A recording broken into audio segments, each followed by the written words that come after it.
har yanzu kana kan fama da data ka ce ka siya bai daɗe ba ya ƙare, ka siya yau na wasu mintuna ya ƙare. To idan ka tsaya ka saurari wannan bidiyon daga farko har ƙarshe, to ina tabbatar maka matsalan ka ya kau insha Allahu. Kai da kuka akan data ya ƙare ba za ka ƙara yi ba. Akwai wani waje ne da ake sayan data inda na kai wata ɗaya ina saya, kaga anan nayi muku wayo na ce ba zan gaya muku ba, sai nayi wata ɗaya cir in gani, amma fa ba ƙaramin ra'usa na ci ba. Na kwashi banza a wannan wajen fa. Abuja Shop, Abuja Shop, Abuja Shop, ana ta maganan Abuja Shop, kun ɗauka wasa ne.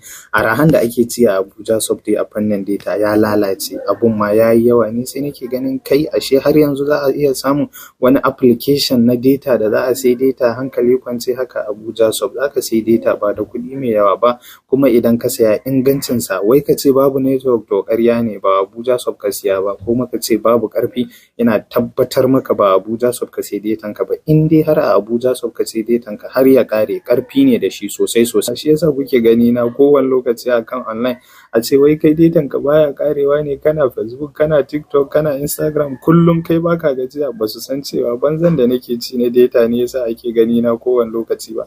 In ka ce ƙarya nake, jaraba ka gani, ka je ka sauke manhajan Abuja Shop ka sai data, ko da so ɗaya ne ko da so biyu. Kai in ma ka ga ba za ka iya ba, kar ka wasting datan ka, to ka sa wani ya saya maka daga Abuja Shop. Na tabbata ba za ka ƙara bari a baka labari ba, dole sai ka sauke. Dan hankalinka ma ba zai kwanta ba, saboda za ka ce irin wannan banzan na nan shine tuntuni kake ta wahala. Jaraba Abuja Shop, ina gaya maka za ka ji daɗin